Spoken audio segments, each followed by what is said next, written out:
Hey everybody, welcome to Board Game Heaven. My name is Raymond, and in this episode I'm going to take a look at the RPG Tales from the Loop by Simon Stalenhag and published by Fria Ligan. Now, as you may know, Tales from the Loop is a role-playing game setting that is set in the 80s, but in a different kind of 80s that we know. It's set in the 80s that never was, where they have built a large particle accelerator in Sweden and in America, and they call it the Loop. And as a result, technology has advanced greatly. They have all kinds of robots, they have floating machines, all kinds of cool stuff. And you, the players, are playing kids in their teens or in the early teens, and you encounter all kinds of strange happenings and strange things going on, and it's up to you to find out what was going on and to solve the mystery, while you're also confronted with all your daily things like going to school, making your homework, making sure you're home on time for dinner, and stuff like that. So Fria Ligan have also made, aside from the role-playing book, a starter set, which is this box, to get people started quickly into the game with pre-made characters and such. And it's recently been published, so I'm going to open up the box and tell you what's inside, and then I'll explain a bit what you can expect if you buy this starter set from Tales from the Loop. So the Tales from the Loop starter set by Fria Ligan, which is also now a TV show on Prime Video. And if you like the idea of the setting, the 80s that never were, with the technology and everything, the strange things going on, then I sincerely recommend checking out that series. I've seen it and I loved it. I really liked it. So let's take a look at this box then. There is a scene painted by Simon Stalenhag, and this is actually a scene from the TV show. So that's pretty cool. And on the back it tells you a bit of the game itself, of course, and the setting, and what you can find inside. And it has won several Annie Awards in 2017 when the game came out, the actual RPG. And so yeah, that's pretty good for best game, best interior art, best setting, best writing, and product of the year. So that's quite something. Right, let's open up this box.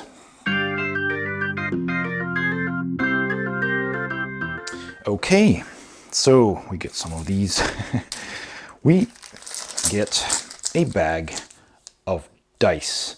So these are all simply D6s, because the game is played with D6s, and that's all you need really. And they're pretty cool. They all have these. Let me just focus here.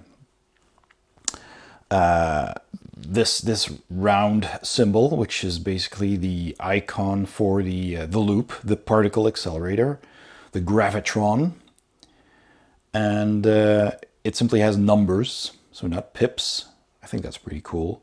Custom dice, and the 6 is the logo of Rick's Energy, if I'm not mistaken, which is the energy company that is that is part of the loop. So the particle accelerator does the research, and there's energy being produced, and well, there's a whole story behind this. So you get, how many are there? 1, 2, 3, 4, 5, 6, 7, 10 dice, no less. So that's pretty cool. There's a little 2020 games catalog, which is worth taking a look at, because they do have several other RPGs. They have the Alien role-playing game, which is pretty awesome. The game book and a map of the star system, and a DM screen, custom dice as well. Forbidden Lands, which is also a fantasy role-playing game with dinosaurs. There is, of course, Tales from the Loop. Symbaroum Vasen, which is also pretty cool, Nordic horror. Mutant Year Zero, and Coriolis. And a game called Crusader Kings, the board game, based on a video game. So yeah, Plenty of other games to discover. Then I'll just put this to the side for a bit because I'd like to show you this map. So this is the map of the islands in Sweden, the Malaran Islands, where the story takes place. So you've got these islands here, and this is the Bona reactor, and these circles are the particle accelerators. So there's the auxiliary and the primary loop. And yeah, so that's pretty cool. You can see how massive that is compared to the islands. Considering that here is the scale. This is 1 kilometer, so about an inch on this drawing is a kilometer on the map. And it's a map from 1891, it says down here. That's pretty cool. Rick's Energy, there it is. And yeah, so you've got all kinds of locations here that you will find in the stories. And on the back, we got Boulder City, which is the American site, the American Loop, which is located in Nevada. So here is the reactor with the 3 cooling towers and the Boulder City map. So that's pretty nice. You know, a nice big map to put on the table. So let's see what else came with the box. So we got some kids, some characters here. I'll just take out all the books. So we have some pre-made characters. So we got Maria, which is Kelly in the American story. That's the brackets here kind of tell you how you could or how you should name them if you're playing the Nevada location stories or the Swedish stories. So on the back you get your character sheet, and it's already filled in because these are pre-made characters. And they will tell you your attributes, your you can get conditions while playing. Yeah, there's skills you can check and upgrade after every story. What kind of type of kid you are. You're the popular kid, and you can have luck points, and she has 2, and you just cross off the ones that you used, and it's basically used for re-rolling dice. And so yeah, we have that one. We have Tim, or Timmy, with a bit of a backstory and also pre-made character. Frederick, or Chad in America. Isabella, or Patricia. Linda, or Erin. And they're all different characters. There's the bookworm, the jock, the computer geek, the weirdo, and the popular kid. There's more. There's also a rocker. But this particular set gives you these 5 pre-made characters. And there's a condensed rulebook. So let's see how many pages that is. That's 32 pages of rules. So that basically takes all the most important things from the full RPG rulebook and takes those pages. This is the full book here, and obviously it's a much bigger book. But it takes what you need to get started and puts it in this book as well. So there you go. You get some chapters of things that were in this setting in the 80s, some movies and tech companies. Here's the Commodore 64 computer. There's the cooling towers. Some music that was played. Some really great artwork by Simon Stalenhag.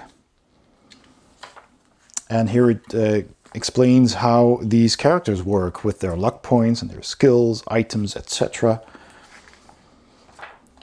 And there's troubles going on. You'll find different mysteries that you'll need to solve.